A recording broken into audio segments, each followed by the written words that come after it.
सिर्फ एक आंसर है, कड़ी मेहनत। कड़ी मेहनत, जुझारू मेहनत का फर्क ना पड़े तुम कैसे कपड़े पहन रहे हो, तुम कैसे दिखाई पड़ रहे हो, जब तुम्हें इस बात का फर्क नहीं पड़े कि स्टिलनेस ऑफ माइंड चाहिए। क्या चाहिए? स्टिलनेस। 10 घंटे पढ़ दिया था, जरूरत नहीं है आपको, आप रोज 6 घंटा पढ़ो। अपनी लाइफ के एम के लिए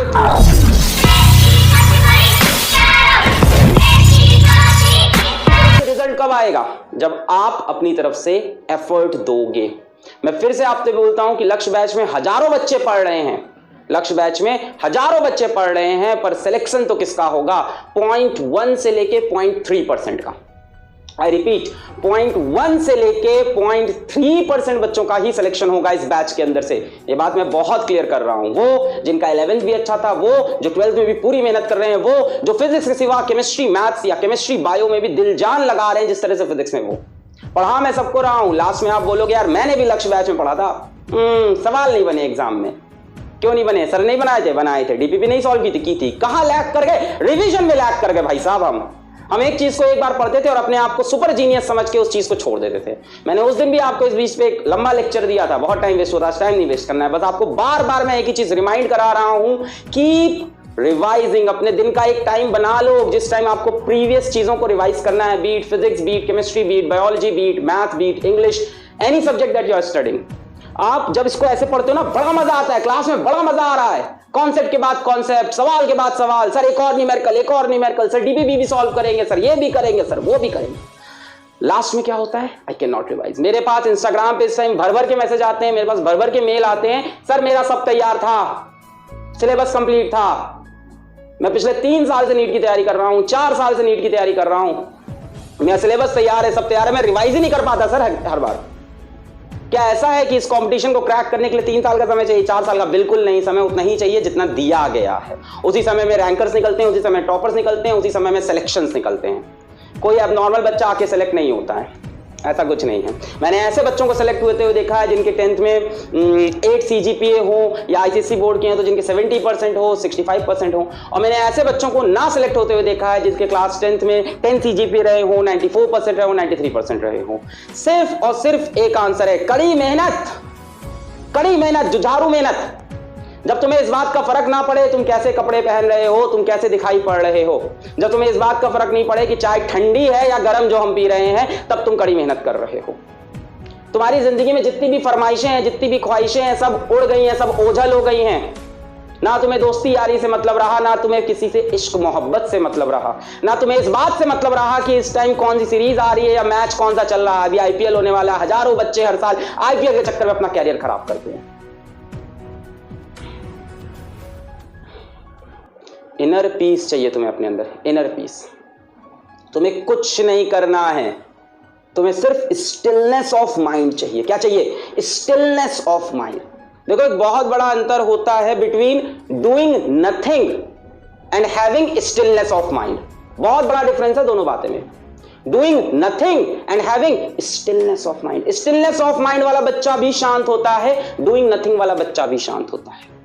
but who is doing nothing, जो बच्चा कुछ नहीं कर रहा है, वो सिलेक्शन नहीं पाएगा। और जो स्टिल है, अपनी चीज पे लगा है, इधर उधर कहीं नहीं देख रहा है, किसी और फील्ड में भी नहीं पढ़ रहा है, सिर्फ एक चीज को चेस कर रहा है, दिलो जान से रोज अपनी स्ट्रैटेजी को, अपने गोल को, अपने डेली गोल्स को अचीव कर रहा है, वो सिलेक्ट होगा। कोई एक्स्ट्रा ऑर्डिनरी चीज करके सिलेक्शन नहीं होता है, सिर्फ ऑर्डिनरी चीजों को रिपीटेड वे में, सेम ट्रैक में कंसिस्टेंट होके करना पड़ता है। और कंसिस्टेंसी गायब होती है हम सब में, कंसिस्टेंसी हमें गायब होती है। हफ्ते में 2 अच्छे दिन होते हैं पढ़ाई के, 5 खराब दिन हो जाते हैं। और उन 2 अच्छे के दिन पे, 2 अच्छे दिनों के दम पे हम 2 हफ्ते बिताते हैं कि यार पिछले ट्यूसडे तो हमने 8 घंटे पढ़ दिया था, क्या बात है, उस मंडे तो हमने 10 घंटे पढ़ दिया था। जरूरत नहीं है आपको, आप रोज 6 घंटा पढ़ो, पर रेगुलर पढ़ो। कंसिस्टेंसी बहुत टफ चीज है, आई एग्री। क्या चाहिए होता है पता है उसके लिए? स्टिलनेस ऑफ माइंड, पीस, शांति। आप 10 झमेलों में खुद को मत फंसाओ, आप अपने लाइफ के एम के लिए क्लियर रहो। आप 10 झमेले में अपने आप को मत फंसाओ कि वो दोस्त लोग कहां घूमने जा रहे हैं, उसने कौन सा नया महंगा मोबाइल खरीद लिया है, उसके पास कौन सा लैपटॉप आ गया है, उसने जाके फेसबुक पे कौन सा मीम बना के हजारों लाइक पा लिया है, उसने अरे यार ये लाइक वाइक पाने वाले 500 रुपए में बिकते हैं, 500 रुपए में। 500 रुपए दे दो, तुम्हारी फोटो शेयर कर देंगे। सब कुछ नहीं है, सब छलावा है, सब छलावा है, सब झूठ है। अपने असली गोल को चेज करो। मैंने तुमसे कई बार बोला है, जितने ज्यादा तुम सक्सेसफुल होना चाहोगे, जितनी तुम्हारी बड़ी डेस्टिनेशन होगी, जितना तुम्हारा बड़ा गोल होगा, उतना तुम्हारा पतला रास्ता होगा। The more successful you want to be, the narrower the path is. वो बहुत पतला रास्ता होता है, पतली सी गली, उसी में ऐसे चलना पड़ता है। ऐसे भी नहीं कर सकते, ऐसे भी नहीं कर सकते, पीछे पलट के भी नहीं देख सकते, हाथ भी नहीं उठा सकते, ऐसे झुक के निकलना पड़ेगा। एक नैरो पाथ है, एक सेट ऑफ रूल्स है जिसको फॉलो करना पड़ेगा। So be very very consistent, very very consistent. Revision is must. बाकी सब तो हम लोग दे रहे हैं। आई होप आप अच्छी जगह पे केमिस्ट्री, बायोलॉजी या केमिस्ट्री, मैथ भी पढ़ रहे होगे। भाई टीचर का योगदान तुम्हारे सिलेक्शन में कितना होता है? मेरे ख्याल से 10% से ज्यादा नहीं होता है, 20%। इससे ज्यादा तो मैं मान ही नहीं सकता हूं। 80% योगदान आपका है। अगर टीचर का योगदान होता तो बड़ी बड़ी कोचिंग में पढ़ने वाले 17,000 बच्चे, 13,000 बच्चे, है ना, जब बंसल क्लासेस स्टार्ट हुई थी वहां कितनी स्ट्रेंथ होती थी? 17,000 बच्चे, 30,000 बच्चे जाते थे। सेलेक्ट कितने होते थे? कितने सेलेक्ट होते थे? 200, 300, 400। वहां टीचर्स हाई फाई पढ़ा रहे थे, एकदम मटेरियल दे रहे थे, एकदम भर भर के, है ना, ये असाइनमेंट, वो असाइनमेंट, ये वो। बस आपके दिल में क्या होता है कि हम तो इतनी बड़ी कोचिंग पढ़ रहे हैं, हमको तो सर इतना अच्छा पढ़ा रहे हैं, हम तो लक्ष्य बैच में सब्सक्राइब है, सारा मटेरियल हमारे पास है, हम पढ़ लेंगे, हम कर लेंगे, हम बाद में कर लेंगे, हम रिवाइज कर लेंगे, हम डीपीपी लगा लेंगे। आप इसमें रह जाते हो। So be very very very consistent. जितना तुम ऊपर जाना चाहते हो लाइफ में, उतना तुम्हें खुद को घिसना पड़ेगा। बिना घिसे टूटे फूटे ऊपर नहीं पहुंच पाओगे सिंगल पीस में।